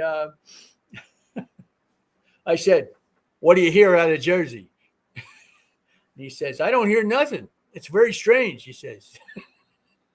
Because he loves rumors, And he told me his version of events when they were trying to convert during World War II. They were trying to convert this very fast cruise liner, the Normandy, into a troop ship. So they got it at the docks down in New York Harbor, and they're tearing out all the fancy stuff, and they're putting in bunks for all these troops. And they got it about half converted into a troop ship, and then suddenly a fire breaks out on board and burns up the ship. And it sinks right there by the dock. It's a big mess. And so the Navy that was in charge of this asked the police if they had any clues to who might have lighted the fire or if it was sabotage or something. And the New York police told them, the Luciano family organization, they run the docks. You got to go talk to them. So the Navy went to this crime family, the mafia, and asked them. And after these conversations, the admirals got together and decided they might need a little protection down on the docks. And so, they found Lucky Luciano sitting in prison at Sing Sing, and they said, okay, you make sure there's no trouble down on the docks, no strikes, no sabotage, and we'll get you out. We'll get you a get out of jail free card when the war's over. So they did. They sent him back to Sicily, which he hated. He hated going back to Sicily. He grew up there. The United States is a much nicer place. It's a lot more money there. So anyway, so that's so the government decided they need some protection down on the docks, so they went to the Gambino family or whatever the family was running the docks. So this is being, you can't shut down Newark because and you can't any more than you can shut down the Casino Row down in where are all the casinos in Jersey? Jersey City? I don't know. Atlantic City. Atlantic City. You can't shut down Atlantic City. You might as well be. The general would say to us, "You might as well be telling them to shut down Atlantic City." No, we can't do that. It's the holidays. So Plan B is you hire a bunch of patsies to go fly drones and then arrest them. Yeah, that's what's going to happen. That's and it already happened in Logan Airport. They found 2 people. That's right. They already hired some. They'll probably say they were hired by somebody to do this, and they can't find the person who hired them, but they're some crime family, some criminal syndicate. Some crime family. Yeah, I don't know who runs Boston. The crime family that runs Boston, but So it might be the Irish, might be the Italian, might be the Irish. It could be the old used to be Whitey Bulger, but now Whitey Bulger, and he had to retire. He got retired in prison. His pension ran out in prison, they say. So so there's Plan A is shut down all the airspace, and if it flies, it dies. Okay, I think that would solve the problem, but we can't do that right now. Maybe January 2nd. Mm-hmm. But they won't, because Mayorkas is going to want to be trusting the experts. Plan B is we got to put up with all of this BS through the holidays. And, like I said, we just have to defy the secret government, the ETs, everybody else, the incompetent public government, defy them by just having a lot of Christmas cheer and in God we trust. We'll get we'll celebrate Christmas and Hanukkah and New Year's, and just mentally check out. Once your ability to logically analyze something comes up with nothing, you're really forced to kind of just be illogical. And that's my response. Just be grateful for what we have, and don't make any more crises in Ukraine. Don't launch any more bleeping TACMs. They will, because these people are. Why? Okay, let me ask you this: why are they doing that? Because they're playing tit for tat. Like somebody taught them about game theory, and the best negotiating strategy is tit for tat. So what's going to happen is the next move is, as we discussed this at the beginning, right? Putin's going to launch another Oreshnik strike, this time at a more high value target location, right? So Kiev, that's going to piss us off, right? So then we're going to send another ATACMS strike, and then if they start doing like nuclear tests underground again, right? Who knows if the stuff that we have works? Well, actually, right? I'm hoping that's the most severe response they do is start doing nuclear tests underground. But that'll be a sign. Like it's not going to be all of a sudden there's nuclear weapons falling in American cities. Well, like that will be an escalatory step. The incoming president, for those who don't like to hear the sound of his name, the incoming president has basically put everyone on notice that he wants this Iranian war. I mean, I'm not the Iranian, the Ukraine war to end. He just wants it to end. They've killed enough people. We've gotten so close to a nuclear war with this situation. It has to end. It's my understanding, by the way, that the Ukrainian military is on the verge of collapse. Mm-hmm. Yeah, the Russians are continuing to advance. We're not hearing it in the Western media because the Western media is just a propaganda organ of the elites. Well, they have the French, the Germans, and even the British are delusional. If they think they're gonna somehow win this war against the Russian has 4 times the population. 3 of Ukraine. But close enough. And they've hired a bunch Although, you know what? It might now be 4 times because of all the people who fled Ukraine and all the people who died. So maybe it is 4 times. I don't know. Yeah, well, I just looked at the numbers on Wikipedia. Stupid me, but so I mean, they have a lot more young men to expend, and the Russians are apparently fighting a smarter war than they were. So, okay, here's what you have to prepare for. The military situation in Ukraine could collapse for the Ukrainians. And that means we're going to get several million refugees from Ukraine. I would start thinking about what are we going to do when that happens? Mm-hmm. Are we going to abandon them? They were just pawns in a great geopolitical, a geopolitical chess game we were waging, and it's failed. So we're going to have an enormous number of Ukrainian refugees. We have some pretty strong reactions to that.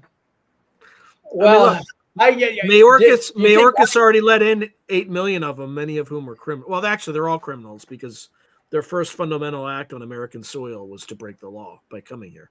I know. Yeah, we have 8 million criminals that came here already. So, look, I'm sorry. Let's not talk about such unpleasant things. We'll deal with that in the new year. Mm-hmm.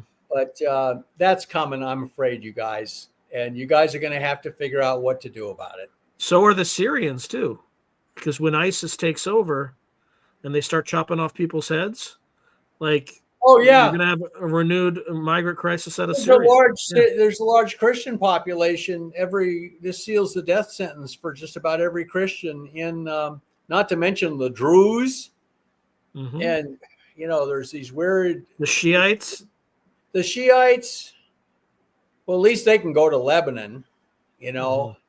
The Druze and the Christians, they can't go to Lebanon. I don't know what's going to happen. It's one of the problems with even an incompetent government still managing to have a pretty pleasant place to live here in this country is that all of these other places that are collapsing or going to collapse view us as their last sanctuary. Of course, they could go north to Canada. There, Canadians.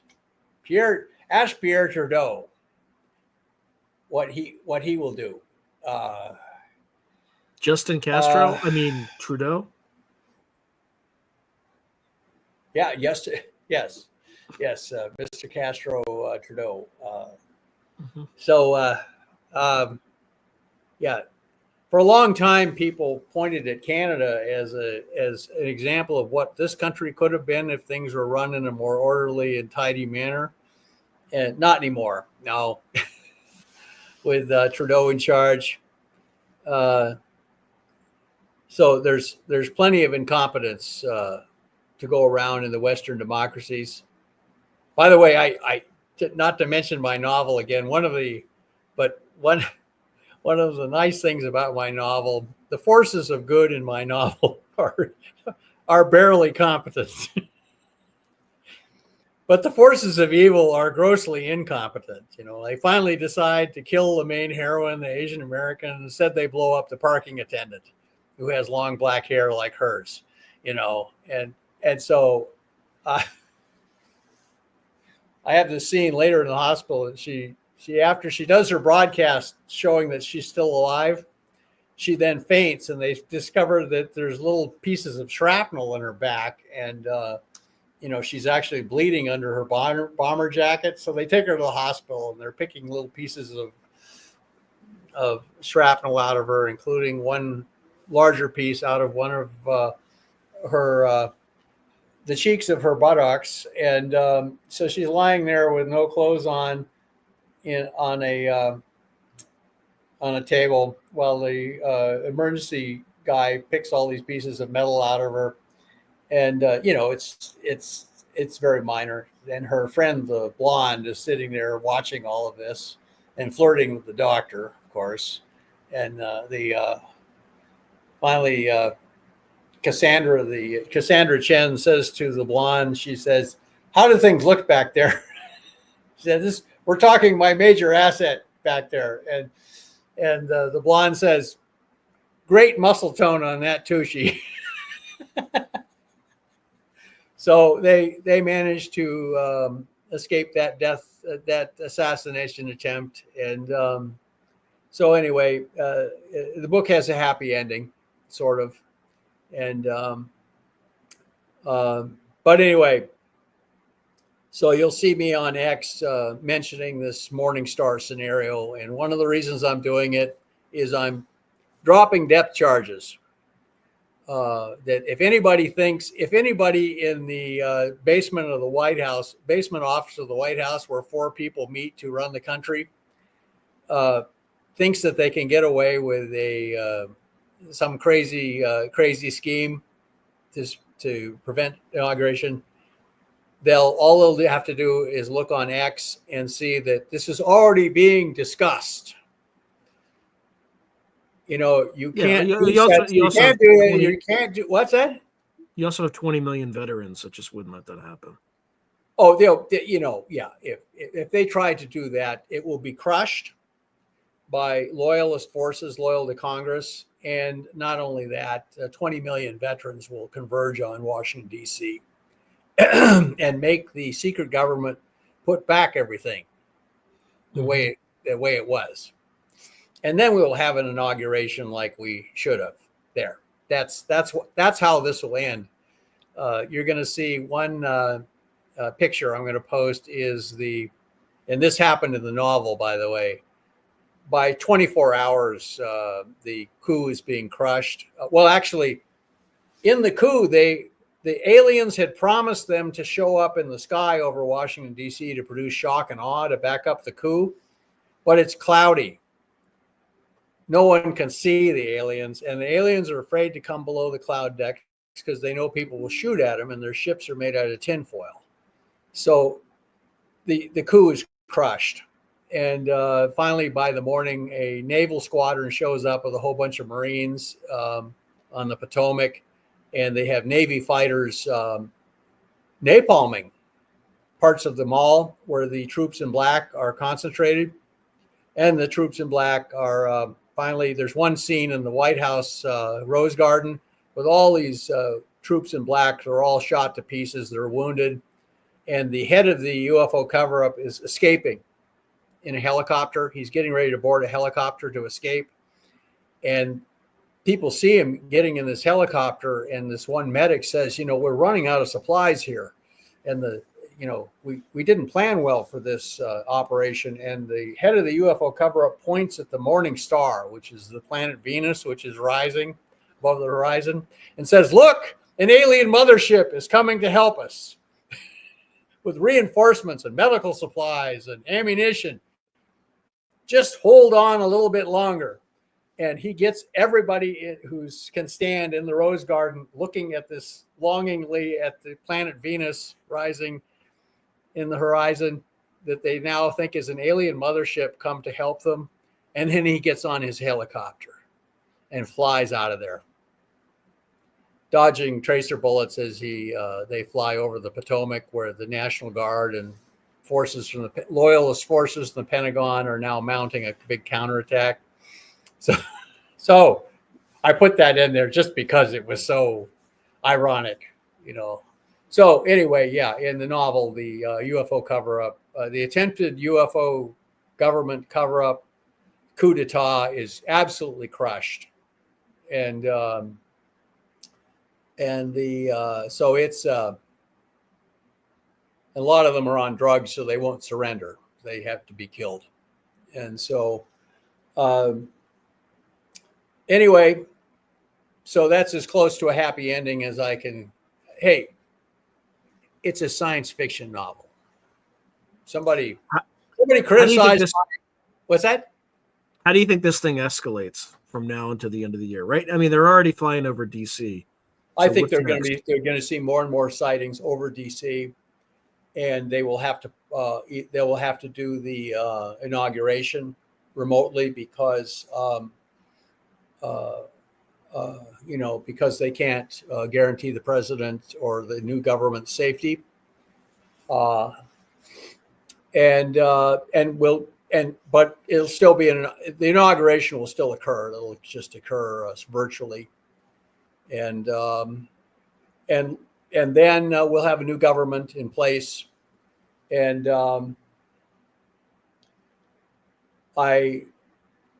I believe they will handle this much better than the present government. I'm confident that they will handle it better than this present government. Well, I think since the current regime is going to keep escalating with Russia, I would expect to see reports of occupants before the end of the year, and I'm calling it right now. Reports of occupants, meaning pilots, ET pilots, in crashes. Well, I don't know what they are. All right, I'm not taking. Sean, yeah. I don't give a bleep who they are. They're violating our airspace. I think my own belief, we should shut down the airspace. If it flies, it dies until the inauguration. And everybody can just enjoy their pumpkin pie at home rather than trying to fly around for the holidays. I'm sorry, it's a small price to pay for things being secure and safe. There. Mm-hmm. Well, I think before they even do that, what's that? I think they need to tell the American people why they would be shutting down the airspace. That would be at first. Well, they just say there's foreign. Oh no, that's a disaster. Flying in our airspace, and we're going to shut down our airspace. So the only thing that's flying is the foreign aircraft, and if it flies, it dies, just like we did after 9/11. Declare a 9/11 like air emergency, and have the Air Force, if it can manage to launch any fighters from Wright-Patterson. Well, I mean, they should. The F-35 is a hangar queen, right? It's a hangar queen, so you gotta put some parts here, put some more parts here, and we probably buy all the parts from China, which will probably, since we're saying that we're shooting. Oh yeah. I mean, it's just here we are. We still have this big trading deficit with China, and at the same time, they're shipping all this fentanyl here. Any chip you buy from China has a back door in it, so the Chinese intelligence can monitor everything you're. Yeah, all our cranes on the West Coast are like little Chinese chips in them. I know. This is almost hilarious. The only thing that's heartening, though, is the fact that the very mercantile tendency of Chinese society, without Confucian ethics that used to help run it, is that, like the aircraft carriers put out all this black smoke because the high quality oil they were supposed to burn in their boilers has been sold in the black market in Shanghai. And they have just the cheapest oil they could find, put that on board the aircraft carriers, talk about hangar queen. These are harbor queens. These, they. I mean, their idea of picking on somebody is to pick on the Philippines.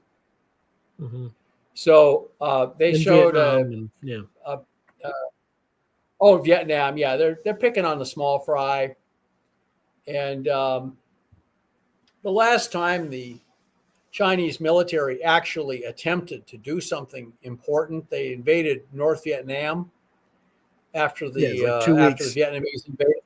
The 2 weeks They war. declared victory as their rear ends were on fire, racing out of it. Right. Oh my God! That it was just, I'm a military history buff. So but I started reading these accounts of what the war was like in North Vietnam between the Chinese and the Vietnamese, two absolutely traditional enemies, bitter enemies. And it was one fiasco by the Chinese. It wasn't even interesting reading because it was one absolute fiasco by the Chinese military after another. The Vietnamese had a veteran army that was used to fighting us, Mm-hmm. and they had good jet fighters, and they had good Russian artillery that outranged anything the Chinese had at the time. So the Chinese basically got their ass chewed off for 2 weeks. They advanced 20 miles into North Vietnam and then declared victory and went back home. I'm not saying they should be, we got to be careful not to underestimate them, but at the same time, they're not 10 feet tall. They're maybe 10 feet wide, but they're not 10 feet tall. And, but we have to have our government hasn't even admitted that whatever these things are, they exist yet. So they're not doing a good job of it. That's the problem with shutting down the airspace. You can't really say it's a pure competitor, because then they're going to wonder, why did you have your head up your ass for a month and a half before you decided to do this? Oh, that's not going to fly. Why was the first base that got shut down Langley, which protects as part of the air network, supposedly Air Force networks protecting the nation's capital? That's right. You know what the story I heard is this: rather than sending a bunch of special forces people down there with special anti-drone gear, they sent a bunch of lawyers. Yeah, jurisdictional. Yeah. A team of lawyers was sent to Langley. Here our airspace is being violated over one of our strategic air bases. They send a bunch of lawyers. Rather than bringing down the drones with high-powered microwave beams, which I know they can do, or just bullets, or again, John, they're not drones. That's just semantics. They're that's right. They're not drones. Right. They're something else, and they're not prepared to go there.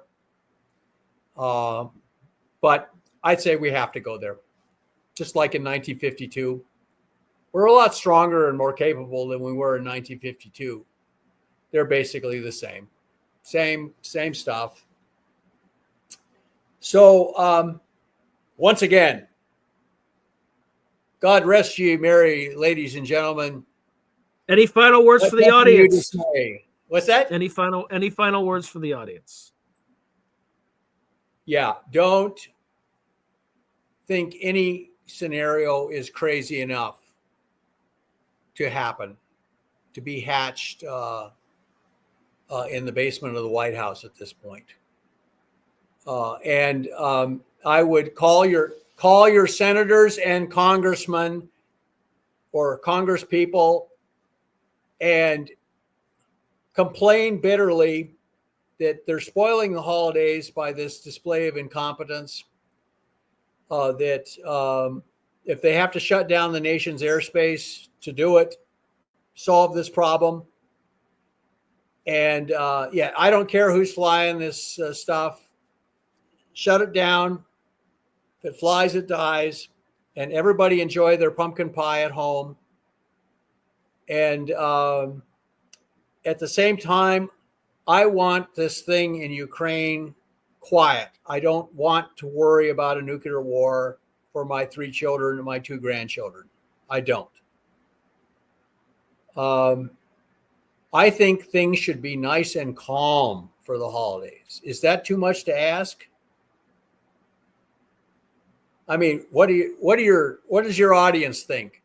Wouldn't it be nice to just have a nice, calm holidays internationally? Internationally, yes, but this whole drone flap, we're loving it. We're absolutely because it is just these people have been lying to me my entire life.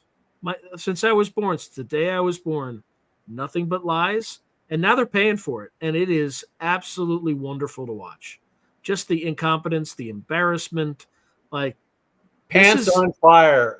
This is well deserved. This is a well deserved thrashing. It is wonderful. They had Admiral Kirby at the White House saying, all of this can be explained and, there's nothing to worry about. We don't know what's going on, but don't worry about it, and, you can just see his pants ignited. And who's the sweet looking lady who's supposed to be the White House spokesman for civilian stuff? She's sitting there rolling her eyes and thinking to herself, for once, I'm glad this idiot is here. So I don't have to answer these. Are you talking about Admiral Kirby? Yeah, I'm talking about Admiral Kirby, who bumped, Joan Pierre, or whatever her name is, Jean Pierre, off the podium. And she's resented it bitterly, apparently.